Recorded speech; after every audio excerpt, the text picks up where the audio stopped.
ଜୟ ଜଗନ୍ନାଥ। ତ ଆଉ ଗୋଟେ ନୂଆ ଫ୍ରେଶ୍ ବ୍ଲଗ୍ସରେ ଆପଣମାନଙ୍କୁ ସ୍ୱାଗତ। ତ ପବିତ୍ର ବାହୁଡ଼ା ଯାତ୍ରା ଉପଲକ୍ଷେ ଆପଣମାନଙ୍କୁ ହାର୍ଦ୍ଦିକ ଅଭିନନ୍ଦନ। ତ ଦେଖନ୍ତୁ ବର୍ତ୍ତମାନ ଟାଇମ୍ ହେଲାଣି 4:30। ତ ମୁଁ ରାସ୍ତାରେ ଆସିଲା ବେଳେ ମୁଁ ଯେଉଁ ୱେଦର୍ ଦେଇ ଗତି କରୁଥିଲି ସେଠି ମୁଁ ଭିଡ଼ିଓ ବନେଇବା ବହୁତ ମୁସ୍କିଲ୍ ହେଇଗଲା। ତ ୱେଦର୍ ପୁରା ଖରାପ ଥିଲା। ବର୍ତ୍ତମାନ ଦେଖନ୍ତୁ ଟିକେ ବର୍ଷା ହେଇଛି।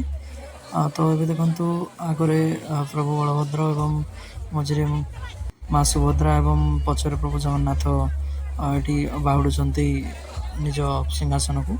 ତ ଏଇଟା ହେଉଛି ଠାକୁରଙ୍କର ରଥଯାତ୍ରା। ଦେଖନ୍ତୁ ୱେଦର୍ ଦେଖନ୍ତୁ କେମିତି ଅଛି ଏବଂ ଭିଡ଼ ଦେଖନ୍ତୁ ବହୁତ ଭିଡ଼ ଅଛି। ତ ଭିଡ଼ିଓ ବନେଇବା ପାଇଁ ବି ବହୁତ ପରମିସନ୍ ଦେଉନାହାନ୍ତି ପୁଲିସ୍ ଫୋର୍ସ, କାରଣ ଏଠି ଚୋରି ହେବାର ବହୁତ ଚାନ୍ସେସ୍ ଥାଏ। ତ ସେଥିପାଇଁ ପରମିସନ୍ ଦେଉନାହାନ୍ତି। ତ ଆପଣମାନେ ଯେବେ ବି ଆସିଛନ୍ତି ତ ଆପଣମାନେ କେୟାରଫୁଲି ଭାବରେ ଆସନ୍ତୁ। ତ ଏଠି ବି ସେତେ ଭିଡ଼ ଆଗରୁ ହେଉନଥିଲା, କିନ୍ତୁ ଏବେ ଲଗାତାର 10-12 ବର୍ଷ ହେଲାଣି ଏଠି ବହୁତ ଭିଡ଼ ହେଉଛି ଆମର ରଥଯାତ୍ରା ବାହୁଡ଼ା ଯାତ୍ରାରେ। ତ ଦେଖନ୍ତୁ ବର୍ତ୍ତମାନ ଚାଲନ୍ତୁ ରଥ ଆଗକୁ ଦେଖନ୍ତୁ। ଏଇଟା ହେଉଛି ପ୍ରଭୁ ଜଗନ୍ନାଥଙ୍କ ରଥଯାତ୍ରା ରଥ। ତ ସେଠି ତାଙ୍କର ନୀତିକ୍ରାନ୍ତି ଏବେ ଚାଲିଛି। କ'ଣ ତାଙ୍କର ଟାଇମ୍ ଅନୁସାରେ ନୀତିକ୍ରାନ୍ତି ହୁଏ, ତ ସେଇ ନୀତିକ୍ରାନ୍ତି ବର୍ତ୍ତମାନ ଚାଲିଛି। ତ ମୁଁ କ୍ଲୋଜ୍ରୁ ଆଣିବା ପାଇଁ ଚେଷ୍ଟା କରୁଛି, କିନ୍ତୁ ସେଠି ଆଗକୁ ଯାଇ ହେଉନି ଆହୁରି ଆଗକୁ। ତ ଗଲେ କିଛି ଅସୁବିଧା ନାହିଁ, କିନ୍ତୁ ରଥ କେଉଁ ସମୟରେ ବି ଗଡ଼ିବ ନା, ତ ସେଇଠି ଆମକୁ ଟାଇମିଂ ଜଣା ନାହିଁ ନା ସେ କେଉଁ ସମୟରେ ରଥକୁ ଟାଣିବେ। ତ ଚାଲନ୍ତୁ ଆମେ ବି ତ ଏଇ ଆଶା ନେଇକି ଆସିଛୁ କି ରଥ ଟାଣିବା ପାଇଁ।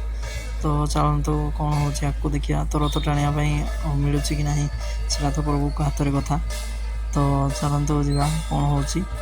ତ ଦେଖନ୍ତୁ ମୁଁ ଏଠି ସୁଟ୍ କରିବା ପାଇଁ ମଧ୍ୟ ଅସୁବିଧା ହେଉଛି, କାରଣ ବର୍ଷା ଟୋପା ପକାଇଲାଣି। ତ ଆପଣଙ୍କ କ୍ୟାମେରା ଜଣାପଡ଼ୁନଥିବ, କାରଣ ମୁଁ ସେଟାକୁ ହାଇଟ୍ କରିଦେଇଛି, ସେଇ ଯେଉଁ ବ୍ଲର୍ନେସ୍ କରିଦେଇଛି ସେଇ ଜିନିଷଟାକୁ।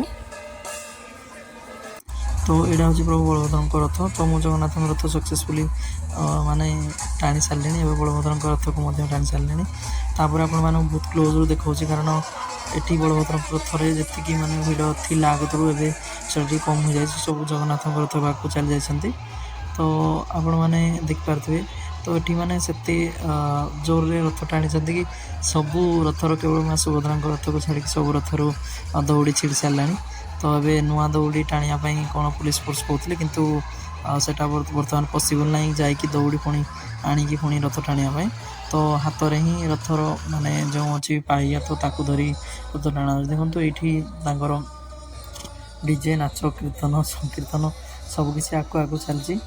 ତ ଆପଣ ଯିଏ ବି ଚାହିଁଲେ ଏଠି ଆସିକି ଏନ୍ଜୟ କରିପାରିବେ, କିଛି ସେମିତି ଭାବରେ ରୋକ ନାହିଁ। ତ ଚାଲନ୍ତୁ ଯିବା ଟିକେ ଆଗ ଆଡ଼କୁ କ'ଣ ହେଉଛି। ତ ଦେଖନ୍ତୁ ଏଠି ଭିଡ଼ ତ ଆଗରେ ଯେଉଁ ଭିଡ଼ ଦେଖନ୍ତୁ, ଏଇଠି ମଝିରେ ଏତେ ଭିଡ଼ ବି ନାହିଁ। ତ ଚାଲନ୍ତୁ ଆମେ ବି ଟିକେ ଏନ୍ଜୟ କରିଦେବା, ତାପରେ ଆଗକୁ ଯିବା।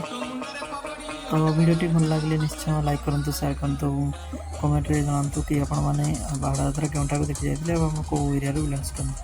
ଜୟ ଜଗନ୍ନାଥ, ଜୟ ହିନ୍ଦ।